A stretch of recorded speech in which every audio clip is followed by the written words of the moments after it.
Okay, yeah. Well, welcome everyone to our podcast number 17. This week we're doing a part 2 looking at political, social justice, social action. So I'd like to comment to begin with on something I mentioned very briefly last time in relation to political and social justice, because it is now such a significant issue in the world today, particularly here in the Western world. Today, Roger is going to talk about a couple of case studies, one in a global kind of context and one locally where he is in a UK city.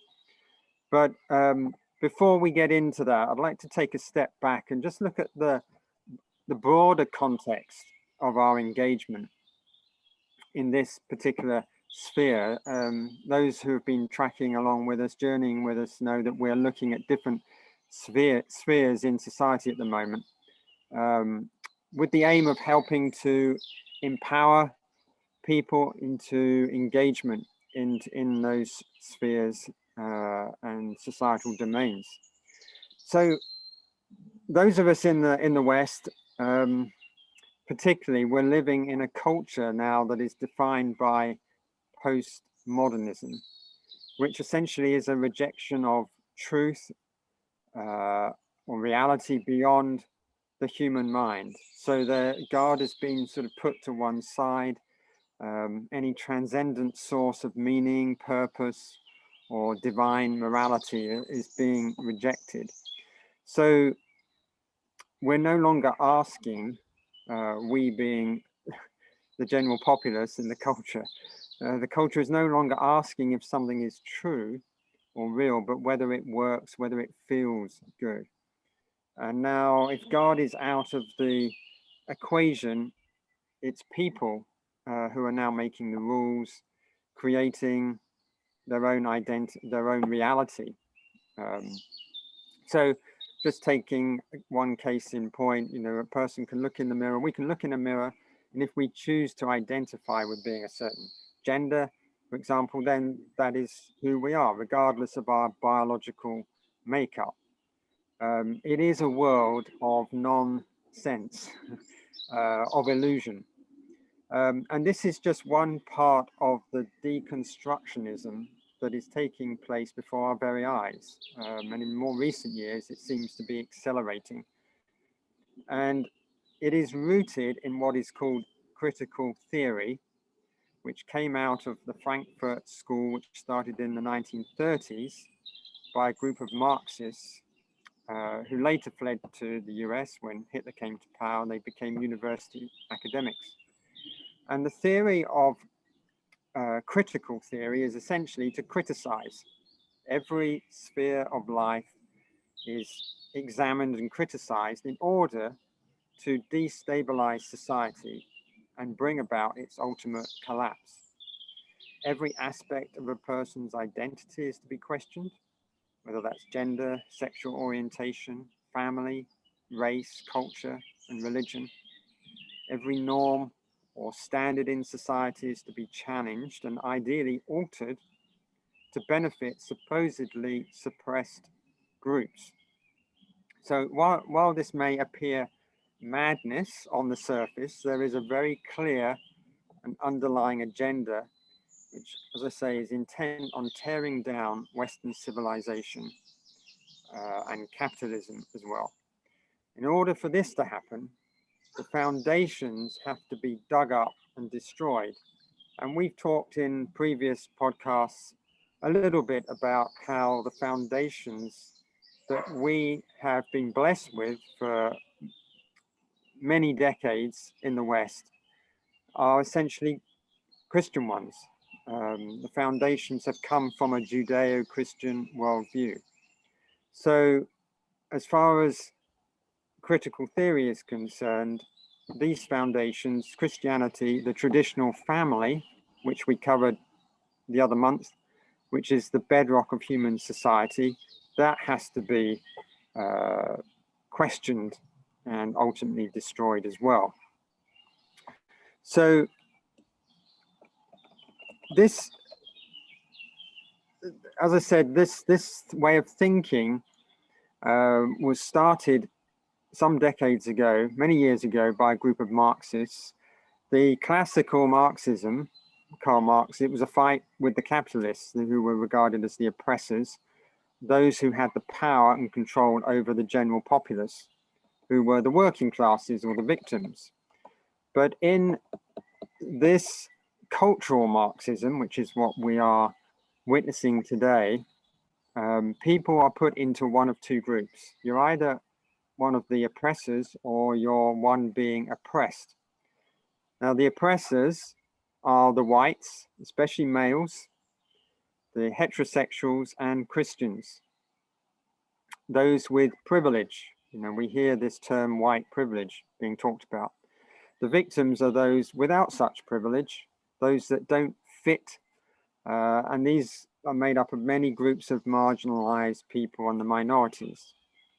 And those who are deemed as the oppressors, the white, straight, male Christians particularly, must never be granted any leeway, any compassion or tolerance, as they must be destroyed. So this is why, as Christians, it seems like we're increasingly under attack.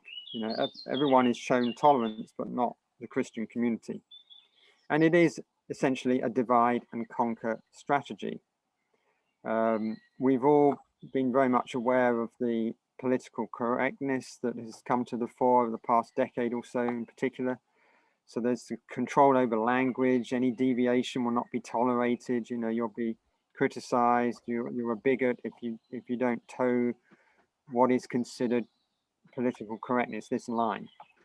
Now, why have I mentioned all this in the context of social justice? Well, within this cultural Marxism is social justice. And we can certainly acknowledge that power does exist, and sometimes people use it to oppress others. That is a reality. And those that are oppressed do suffer, and often their suffering is unjust. But this term social justice has become a popular term, even within evangelical circles in recent years. For some, it's just another way of saying serving the poor. For others, it may be more about fighting poverty and notions of equality. But I think what is important, and this is what I wanted to highlight at the outset today, is that whether we adopt the term social justice or not, our basis as Christians of engaging in this area needs to be based on biblical assumptions and not atheistic assumptions. Many engage today in the social justice arena on the grounds of political ideology or even economic theory. In simple terms, as Christians, and I think we established and certainly made a strong case in the last podcast, as Christians, we should be seeking a just society. You know, we are called to be compassionate and to seek justice. However, you know, the terminology, if it's adopted by those committed to a cultural Marxism ideology, then, you know, they're redefining what social justice is. So we don't want to be those that just throw the baby out with the bathwater and, you know, well, we don't engage in social justice because others are using it with a different agenda. We certainly need to be aware of that, I would suggest. And it's a challenge. I think it's a challenge for us to engage in conversation, to discuss. Maybe, Roger, we can touch on it a bit if there's time today even. But given that Christians within the cultural Marxism mindset, Christians are being viewed as the oppressors historically, as perpetuators of injustice, and to some extent we cannot plead total innocence in this. As we look back through history, there have been times when the church has not stood up as it should for the oppressed. and has even been guilty of oppression, you know, sometimes against women, sometimes with indigenous peoples around the world. Those would be two examples. And so how do we respond? How do we continue to be salt and light? I would suggest that we should not be silent and do nothing, but rather than look for revolution, which the cultural Marxist people are looking to do, we're looking for reform and renewal, educational reform. That's certainly an area. We looked at education, one of our earlier podcasts. We looked at that as we did family, value of stable family environment. That's something that we can also seek to strengthen and support and demonstrate, rather than those that would seek to destroy the family as one of God's institutions, which is there to cause individuals and families and societies to flourish. So I would also say, you know, we should not accept this oppressor-oppressed narrative, the whole political correctness, the censorship over free speech. As believers, we should stand up as we can. Again, that's challenging because there can often be a price to pay. Even people have paid with their jobs for standing up for their beliefs. So, as I say, this is a very challenging area. The last thing I would say at this point is that as this strategy, this agenda is to divide and conquer. Jesus highlighted this, you know, a kingdom divided against itself will not stand. As his people in society, we need to act in the opposite spirit. We're not about dividing and conquering, but we're about unifying, bringing the love and compassion of Christ. And so when we look at social action and social justice, if we're engaging in the spirit of Jesus, caring for the oppressed, caring for those that are sidelined, those that are the minorities, then, you know, we are being that demonstration and being a prophetic people that we're called to be. It may in time actually result in us as God's people, as the church, being one of the minority groups in society. And that's something, you know, we're out on the margins rather than being in the center that we've been so accustomed to being in decades gone by. So anyway, that's a little introduction. I don't know, Roger, if you have any comments on that before sharing about the case studies that you're prepared to talk about. I mean, Stuart, I'm just wondering whether if I perhaps share. So my first case study is really sort of more of a global justice case study. So we'll touch on issues to do with Africa and so on. And it may be that and then my second case study would be more, as you say, more local, around Bristol. But if I share perhaps a little bit of the global justice stuff, it may be that there's a little bit that we can debate and knock around what you said and then what I've said, but also what I haven't said, because there'd be some sort of, if you like, colonial roots to Africa that I don't particularly touch on.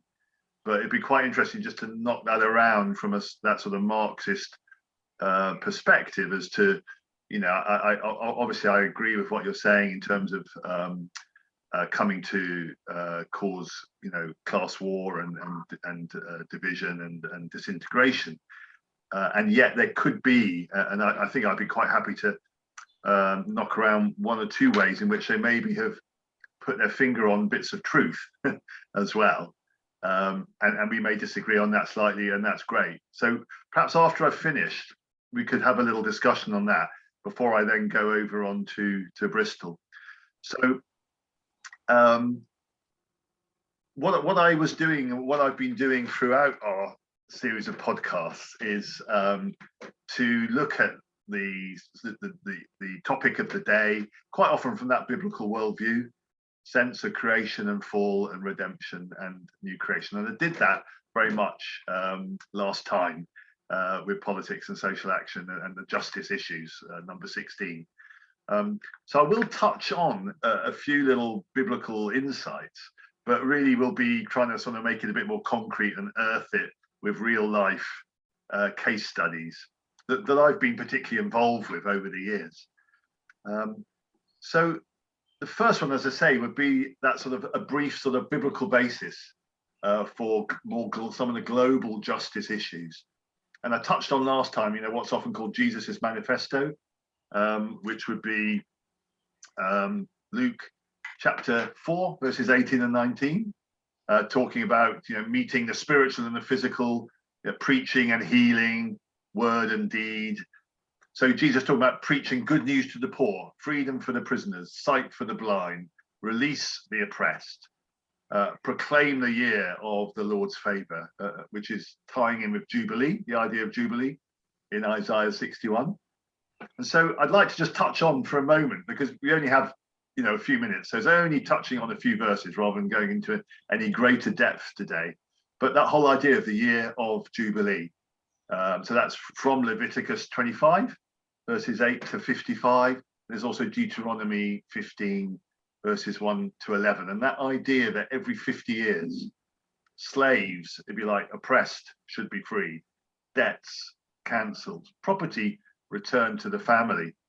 And then you have other verses, of course, speaking about usury, charging interest and cancelling debt. So verses like Exodus 22, verse 25, or even in Nehemiah chapter 5, there was a whole issue in those first 12 verses where usury was being charged, and you had this split, if you like, between oppressors and oppressed. And there's Nehemiah seeing that and doing something about it, but not from a Marxist point of view.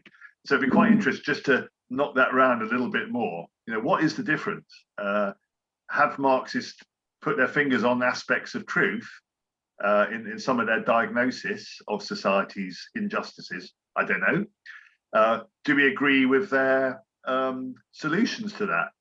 Well, probably not. You know, so to knock that around would be quite interesting, and to have Nehemiah in the discussion would be also interesting. So Jesus calls us to love our enemy, and it includes a command. This is Luke chapter 6, verse 32 to 36, to lend to your enemies without expecting anything back. So usury in those days was out, and there's a whole discussions we could have just on that topic.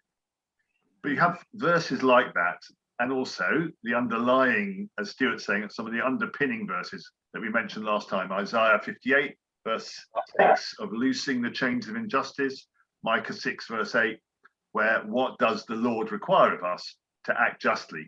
And those are a basis for what is often called the 4th out of 5 marks of mission. And that is to transform the unjust structures of society. So what is a biblical Christian approach to that, as opposed to, if you like, that more Marxist approach? And so, for example, with Jubilee 2000 or Drop the Debt, it was a campaign. It was calling to the G7 to cancel the debts of the world's poorest nations, 52 poorest nations, including 2 that I know and love, Uganda, and then also Zambia, where I lived for 6 years. At that time, we helped to bring together the world's largest ever petition, and petitions were started by William Wilberforce, incidentally. So this whole idea of protesting and campaigning, is that a Christian idea? Is it Marxist? You know, hey, those are sort of the debates that are even right at the root of, say, the Labour Party in the UK, that Christian or that Marxist route. So that world's largest petition brought over 24,000 signatures, and it included about 2,000 thumbprints that we collected out in rural Zambia where people are illiterate. So you couldn't write the signature, but with an ink, you could just put your thumb. And as a result of that, $100 billion of debt was cancelled. And that allowed, for example, 6 or 7 million Ugandan children to go to school for free for the first time. And I've seen them streaming to school in their brightly coloured shirts. I mentioned this in the previous session. And that offered hope for that country for the future. Education, young people, where they couldn't previously afford it. And so just briefly touching again on, there's quite a biblical basis again around issues like fair trade or trade justice to improve conditions for workers. So is that a Marxist thing of workers of the world unite, or is there a Christian biblical root to that? And it is we called to tackle the unfair structures of trade globally, which makes the poor poorer and the rich nations like us richer. So we've already seen that mentioned in the whole issue around slavery and workers' conditions in Leviticus 25 and Nehemiah 5. But you have verses like, and there are lots of other verses, but verses like Jeremiah 22, verse 13 to 17, that speaks woe to those who build large houses on injustice and by not paying workers for their labor. You have things like Isaiah 58, verse 3, where God explains to his people that their fasting isn't working because at the same time they are exploiting all their workers. So is that Marxist or is that God? That's our discussion. And the kind of fasting that God chooses is to loose the chains of injustice. And then in the New Testament, you have verses like James in chapter 5, verses 1 to 5, which is pretty radical. Is it revolutionary? No, probably not, but it speaks out against rich oppressors. Verse 4 says, the wages you failed to pay the workmen who mowed your fields are crying out against you. And that's God speaking. Similarly, there are many verses that speak around the issues of trade justice. Here, just a couple. Amos 8, the prophets, verse 4 to 7, he talks about skimping the measure, boosting the price, cheating with dishonest scales, buying the poor with silver. And going right through to Revelation, it talks about unjust trade eventually leads to ruin in God's sight. So as with Babylon in Revelation chapter 18, where the merchants of the earth grew rich, verse 3, but in verses 16 to 19, they will weep and mourn, it says, because in 1 hour, such great wealth has been brought to ruin. That's sort of God's judgment. Is that different from revolution? Discuss. Yes, I think it is. I'm just being a bit provocative. And so there are several other verses on trade justice and unjust global trading structures that we don't have time to look at. But we are called to campaign for justice, to speak up for those who cannot speak for themselves, Proverbs 31, verse 8 and 9. So I was involved with Christian organizations like Tier Fund or Christian Aid in campaigning around Make Poverty History in 2005. And that included the whole thing of drop the debt and trade justice. And as the prophet Amos says, chapter 5, verse 24, let justice roll on like a river, righteousness like a never failing stream. So those are just a few little insights on that sort of big global justice theme, picking out a few favorite verses perhaps, but without the time to go into real depth on it. But it does throw up an interesting contrast there in terms of sort of a God's perspective, a Christian, speaking up, as opposed to perhaps Marxists. So, Stuart, I don't know whether just for 5 minutes or so would like to knock that around. I don't know if you've got any sort of thoughts back on that at all. No problem if not, but yeah, well, thanks for sharing that, Roger. I think what was evident to me as you were talking, and sometimes provocatively asking the question, is this God, is this Marxism or coming from Marxism? The Bible, as you've referred to in a number of places, talks about oppression, talks about the oppressed. Jesus, yes, that was part of his integral initial message, that the Jubilee, he was the Jubilee.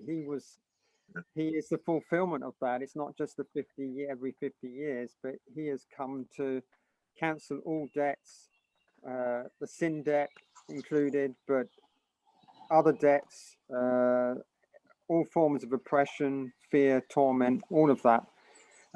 He is the Jubilee for all time. But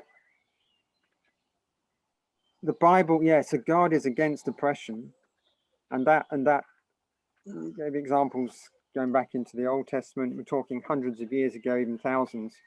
The Egyptians that were oppressing the Hebrew slaves, right back in the time of Moses. So oppression has always been there from the beginning, certainly from when man rebelled against God's rule. So it predates Marx. Marx. Marx didn't come up with this idea, oh, oppression exists, we need to fight against those that are oppressors. Those two groups have always been in human history from the beginning. But yes, he is highlighting, he did highlight something that was a reality. So the question is, what's the basis on which we deal with the oppression where it is manifest, and that's where I think things diverge significantly from biblical justice to a cultural Marxist attempt to achieve justice, when really I would argue that they're probably not really in it for the victims. They're in it for the ideology. They're in it for revolution of the whole society and structure. So let me just see what else. The debt. You talked about the debt in Africa that was cancelled. What was the debt related to? Why were so many of these nations, these poorer nations, indebted to the richer Western economies? What was it related to? Well, I mean, so obviously it's around issues of development. So perhaps you could go back to Genesis 1:27, 28, that basic theme of developing society, called to do it. But I guess we're also called to do it in sustainable ways, Genesis 2:15. So often it would be a case of trying to develop their mines or their hydroelectric power or whatever. And how do you do that in ways which are sustainable? Or, for example, in Zambia, you could argue out of sort of colonial times, Zambia's economy was, and a lot of the time across Africa, was based on primary products. So, there'd be one particular products like copper that, brought 90% of the income for the nation. And so I think in the 70s, there was a real problem where, the price of copper had been going up and up and up, and interest rates were low. And so loans were made against all of that. And then sadly, there was it went the other way, where, interest rates went up to sort of 24% or whatever. And the price of copper at the same time was crashing down. And it meant that at that time, partly you could argue through foolishness of over borrowing, but you could also argue that perhaps World Bank and others were overselling at a time where it seemed to be okay, and then it went crashing, and were caught in that sort of pincer movement, in a sense. And so you found the nations in great debt. And I think then the issue was that they were then having to pay often ridiculous rates of interest on that debt, where often those nations will have repaid their original debt several times over. Yeah. Yet within their and they were paying that back to IMF, World Bank, that sort of thing, and other private banks. And yet at the same time, they were then having these structural adjustment programs imposed on them as a condition. So you'd have to earn more by exporting more and spend less by these structural adjustment programs from World Bank, from IMF, where they're cutting back on their expenditure. They'd be spending, nothing on local healthcare or on education for youngsters, and yet will have repaid their debt a few times over and paying still debt to the rich nations at a high rate, which means they weren't able to look after their own poor people. So, that's quite simplistic. I'm sorry about that, but in the time that we had, that would be a basic thing that's going on, if you like, a basic global injustice that was seen there. And so Christians really at the time just brought together that whole idea of Jubilee, and that whole Jubilee 2000, coming up to the year 2000, every 50 years. So what's that?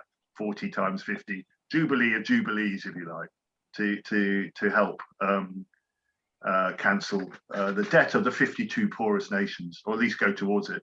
So it was the so-called oppressors, in cultural Marxist terms, yeah, the Christians that were actually speaking on behalf, being advocates for the poorest nations, for those that were being oppressed financially, economically, and got a good result for them. So I think the oppressors would have been far more seen, in those basic cartoony type things of being sort of the fat cat bankers and IMF, if you like, capitalist from Marxist terms. So you could see that in that sort of way, and you would have Christians and people of goodwill who've got a heart for justice, speaking up against that at that time. Or maybe that's where the Christians and the church, we need to stand out more, as many did back then. Yeah. And so we stand up and demonstrate that we're not actually what we're being labeled as. Yeah. And although maybe Western nations are being labeled that way, or capitalists, but that's not the same thing as those that are truly representative of the gospel and the good news. No. And those campaigns carry on today. So with the G7 in Cornwall just recently, you'd have all sorts of Christian organisations, again probably led by people like Tear Fund or Christian Aid, campaigning. So some of those issues would have been around tax justice now. And so, for those big multinational corporations to be paying tax and moving towards that, I think agreeing at 15%, wasn't it? But also climate justice. So if we look at environmental issues next, we would look at a bit more at those sort of climate change, climate justice, because there's an issue of justice there where, who is going back to Zambia and Southern Africa, the temperatures there are rising at double the rate that they are in the wealthier nations, and yet those poorer nations have done hardly anything to add to that carbon footprint. And you go back to sort of industrialization and so on in the West has been the biggest. So those sort of issues really, Stuart, yeah. So I don't know, is that enough on the global stuff for now? Yeah, the only other thing I would say is that we have, looking back through church history, Christian history, there are many examples where the Christians have been the ones, you mentioned Wilberforce, that's another obvious example. Yeah. But so many others where they have stood up for the underprivileged, for the poorest ones, those reforms, laws, factory workers, employee protection, prison reform, all kinds of situations that with more time we could explore, to demonstrate that actually, yes, we put our hands up. It hasn't been a perfect record. We have our failures. We have been party to some oppression at different times throughout history, but overwhelmingly, you know, we stand for freedom for the oppressed, we stand for justice and righteousness and truth. So that's something that we all need to maybe step up. Yeah, no, it's very interesting. And you know, even with the roots of the Labour Party in the UK, there are Christian roots, you know, people like Care Hardy, as opposed to more Marxist roots. And it's often been that sort of discussion or that battle or that debate between Christian and Marxist. And perhaps, you know, at the end, perhaps we could, when we have our little discussion at the end, we could just return to that a bit, because there'd be one or two other themes we could pick up on perhaps. And I think particularly because where I go to now is talking a bit more locally.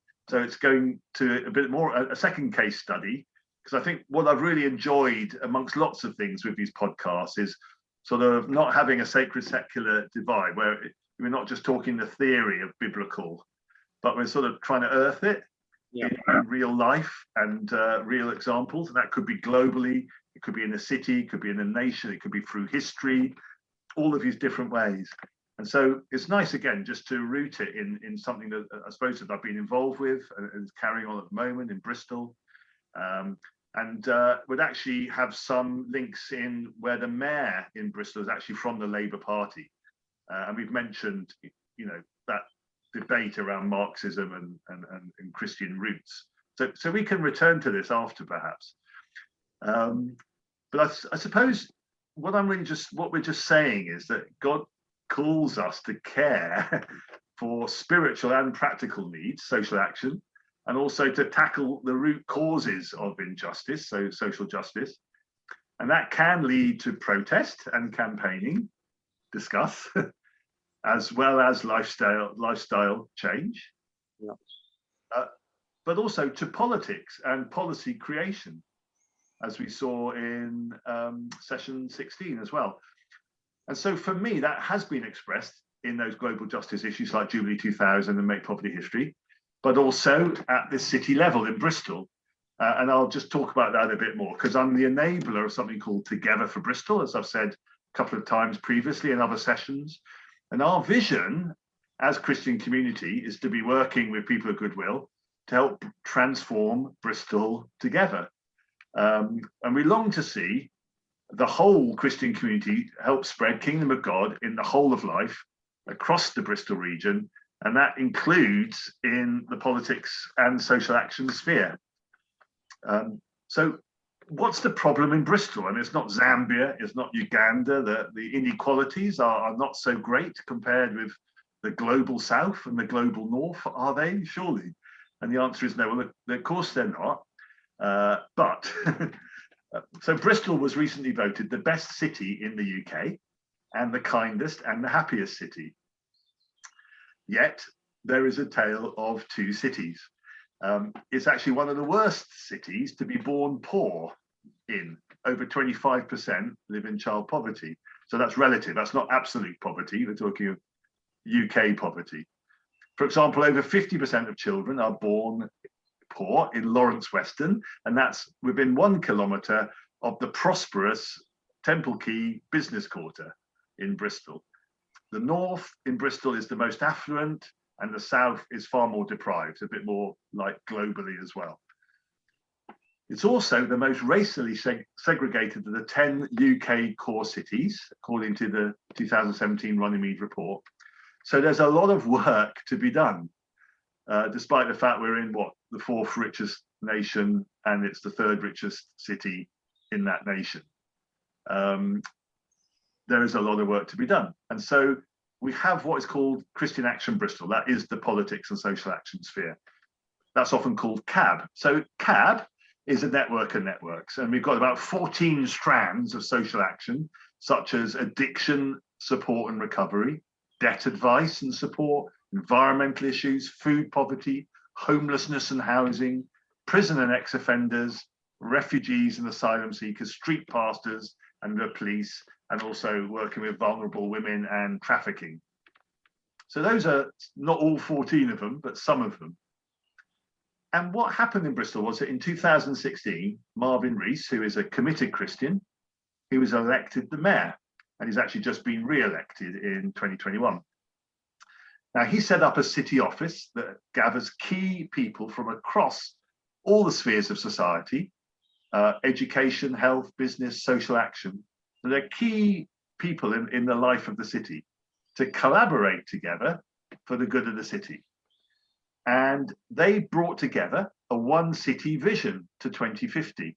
So the idea of that is to go from a tale of two cities, if you like, with great inequalities, such as a 9-year difference in life expectancy between two neighbouring wards called Southmead and Henleys, go from that tale of two cities to just a one city, where there is fair, healthy, and sustainable city of hope. And there are outcomes all the way up to 2050, which change every year and adapt.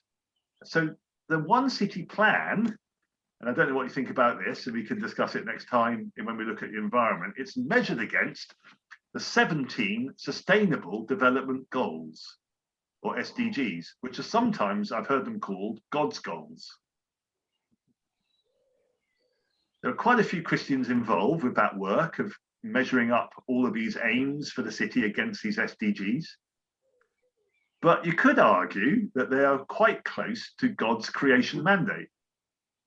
Because on the one hand, they are developing societies, schools, hospitals, and so on, such as Genesis 1, 27, 28. But on the other hand, they're being sustainable caretakers of our city and of the earth. So Genesis 2, 15, the two walking hand in hand. Is that sustainable development? Is that the nearest we get to the creation mandate? I don't know. So city office across the city, it gathers these key people, and that includes people from the faith community. So at the last gathering, there were about 400 of us, of whom over 40 were from the Christian community. So we're sort of in there as salt and as light. And I'll just give one or two examples as I bring this to a close. But the city office invites all these different communities to bring offers and asks for the good of the city. So it's social action, although it does link in with some of the other spheres as well. So the communities provide offers and they ask the council for support in various ways. And I'll give just a couple of examples. The Bristol Churches Winter Night Shelter, so it's classic social action, operates across the 3 coldest months of the year, offering shelter to the homeless in about 16 different churches with the help of about 500 volunteers. And providing shelter, obviously providing food, all those basic things that we're called to do, and the verses that we looked at last session. And similarly, there are about 25 food banks and about 16 food clubs, which have provided tens of thousands of meals, especially over the pandemic. But now there is campaigning going on to say, look, we need to move away from this sort of crisis social action sticking plaster solutions. We need to get rid of food banks, say Trestle Trust across the UK. We need to be campaigning for people to have a basic living wage and not to be in poverty in the first place, right, not to be falling between a social benefit system where there's a 6-week gap where people don't have any money and have to go to food banks. In our nation, one of the richest in the world, should these food banks be even existing? So people, whether Christian or people of goodwill, again, going upstream, like we said last time, instead of just pulling the babies out of the river as their babies are coming down the river, just stopping, just pulling them out, but going up the river and saying, who's chucking the babies in? And so trying to prevent that and get to the root causes. And that's where you get perhaps to campaigning or protest or politics and policy making. So another example, the Bristol Churches City Fund raised £130,000 for food poverty during lockdown last year. And you can say, well, it's quite easy for Christians to raise money for food or for children, but maybe we don't understand because we haven't been able to raise much money so far in terms of getting alongside children in schools and helping them who are vulnerable through something called Transforming Lives for Good that we mentioned in our education sessions. So as a Christian community, I'd say we still need to be educated and moved away from, you know, the obvious things of food and children to these bigger injustices across society. Similarly, I think with the family sphere, we mentioned that over 60 couples from the Christian community have volunteered to become emergency foster parents over lockdown. And we had over 300 volunteers from about 65 churches just volunteering over lockdown and connecting in with what the city was doing to help our neighbours. So I guess those are just lots of examples, aren't they, across Bristol of social action, but also just trying to point out that sometimes sticking plaster solutions like that aren't enough and can almost be toxic charity sometimes, and that we need to get to those root causes. So these have just been a few examples of how Christians can take action on global justice issues, but also locally in the city, whether that's on issues of social action, social justice, politics, and so on, where we're trying to do what God says. And Micah 6 verse 8, as you may have guessed, is one of my life verses, where we're called to act justly, love mercy, and walk humbly with our God. So Stuart, maybe 15 minutes max. We don't need to spend all that time, but there may be one or two things there that you'd have issue with. I've certainly got one thing I'd like to say around Marxism and come back to that. But in terms of the fact that the Labour mayor there, you've got Bristol, which is like an island of red Labour. And I don't mean to get party political, actually, particularly in what we're discussing. But it is a sort of a Labour mayor, and you could say, and he's Christian. So is there something of a Christian kingdom of God thing there? Is that more Labour when we're talking of injustice? Is it there are Christians who are conservatives as well? Christians in politics come from all the parties, clearly. So I don't know your thoughts in all of that. Well, we said, I think, previous session, I made the comment about the kingdom of God transcends all political parties, whether it's red or blue or Labour, Conservative, Republican, Democrat. We can't put God into one of those boxes. No. Often I think that's attempted, but the reality is I believe that there are aspects of God's kingdom that one party emphasizes or is an advocate for more than another party, but then other parties also have their own emphases which are also godly and yes. Kingdom values as well. So no one party has the whole thing. I think Bristol, the example there is amazing. What I'd be interested for you maybe to comment on is, compared to the rest of the country, in your experience, your knowledge, is Bristol really at the forefront in terms of what its engagement in some of these areas? I mean, I know that there must be many other places, cities, towns, places of different size, where there are lots of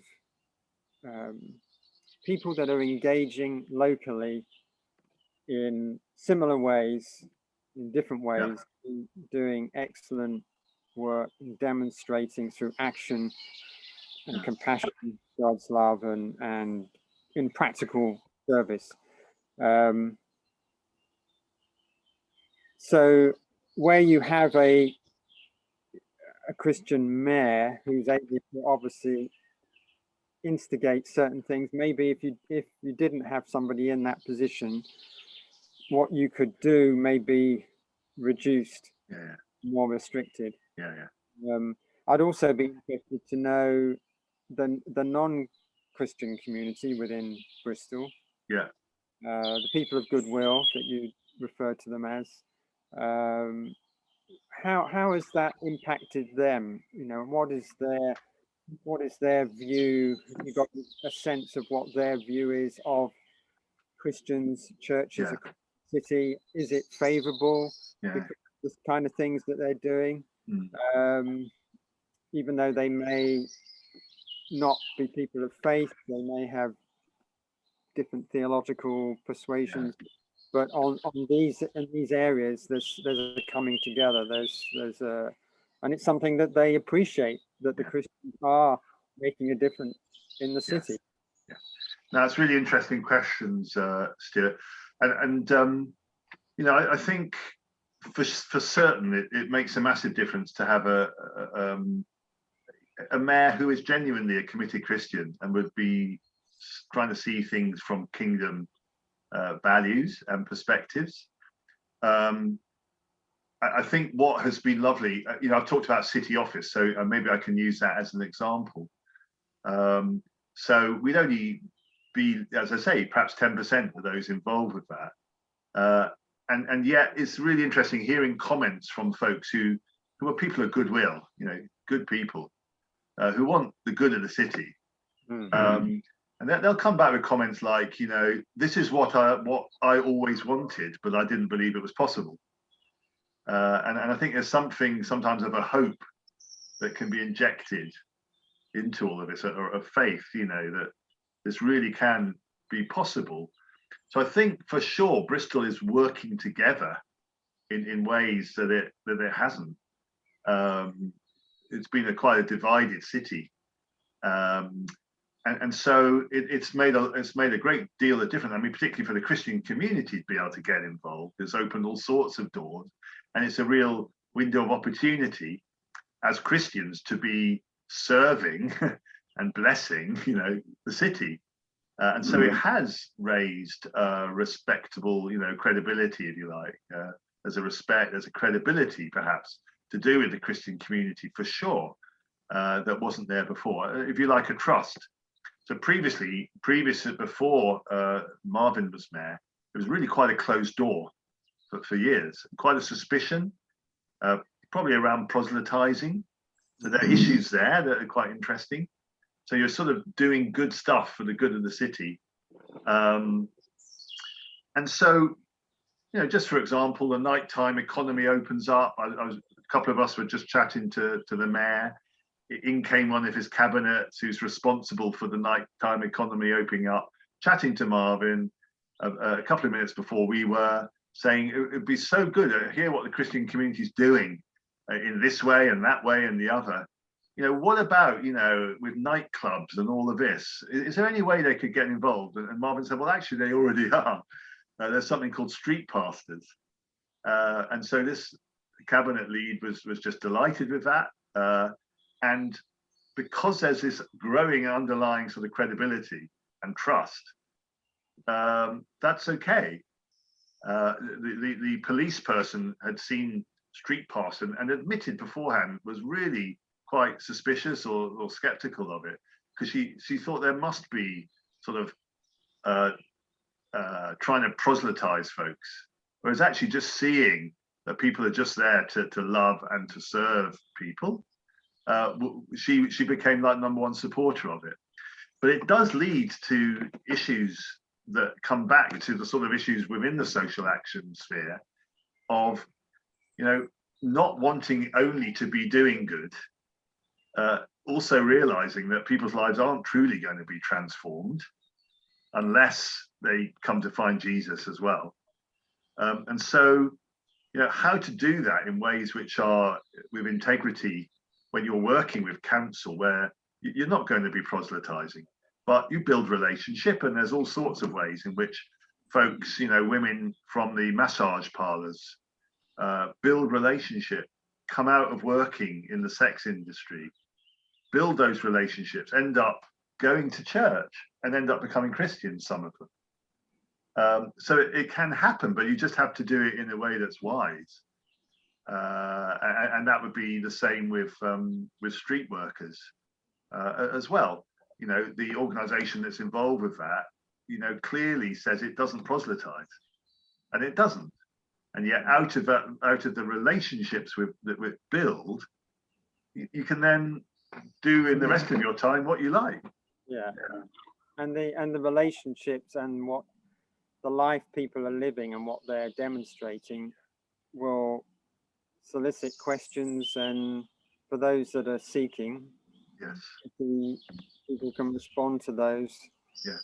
appropriately. I'd like to, if I may, Roger, this just coming back to the kind of cultural Marxism. Yeah. Yeah. The city of Bristol, for example. I mean, Bristol has a history where it was built on, with the slave trade and all of this, and then in was it last year or the year before, we have, it was in national news about toppling of statues in Bristol. The Black Lives Matter movement, these things which are very much connected to cultural Marxist ideology. Yeah. How has that been seen in Bristol? So on the one hand, you've got history there of oppression and slave trade and all of that. And, you've got the monuments and people that obviously are wanting to make a statement about past injustice and doing that in certain ways. On the other hand, the flip side is that you're having a lot of this very positive, good social action taking place, which is blessing the communities, blessing the city. How are the two things kind of coming together? Are they coming together? Is there tension? Is there any kind of conflicts there, or is it coming together in dialogue and conversation over these things? No, sure. There's conflict. Actually, a really interesting program on BBC Two, I think, just a week ago, called Statue Wars, and it sort of actually follows Marvin Rees as mayor over that whole time of the statue being toppled. So Marvin obviously is not only a committed Christian, he's actually the first black mayor in Europe. So he's half Jamaican, half British, working class British. So for him, there's a tension right through his life, and yet he's the person who's having to deal with these issues.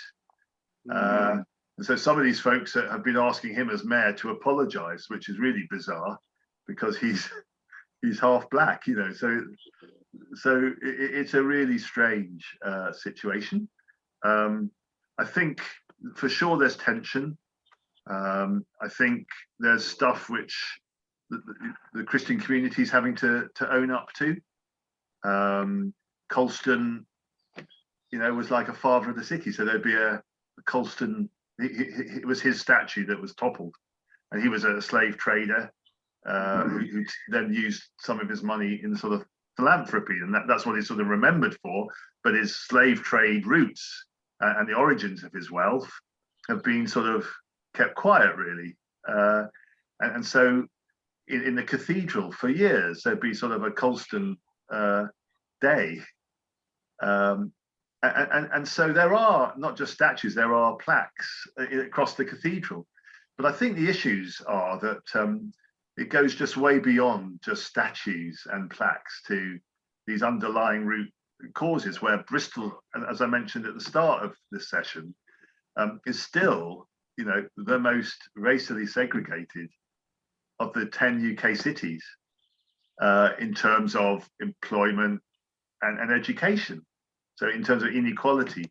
And so, going beyond statues, where you're needing actually action, you're needing for injustices to be put right.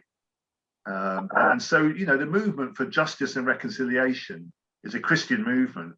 And they always talk, and it's very much to do with racial injustice.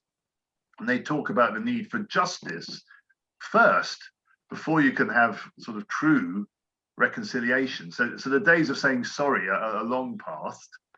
And we have something in Bristol called Keyboard, where across sort of the 40 or so black-led churches, where it's maybe African or Afro-Caribbean churches, and they're very much taking the lead in helping us as Christian community to become aware of that word white privilege that you spoke about earlier.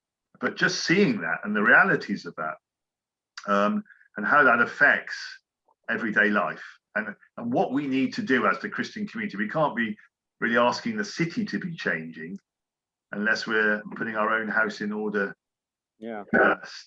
And we haven't always been very good at that.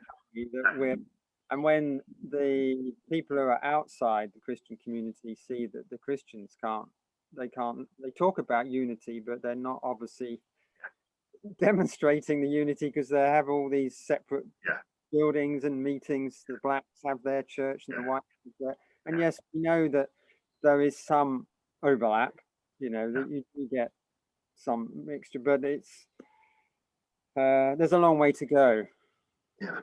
That's another thing that we need to step up our game in. For sure. Dropping the things that divide and demonstrating that unity that Jesus prayed for in John 17. Yeah, that's for sure. So I think, in all that I've said about Bristol there, it would be saying, lots of good stuff happening, and yet we're so aware of so far to go to help see, Kingdom of God spreading, really. And we're just about running out of time, I think, but I did have one more question, and we don't have time to discuss it today, but it's an interesting one to do with truth, really.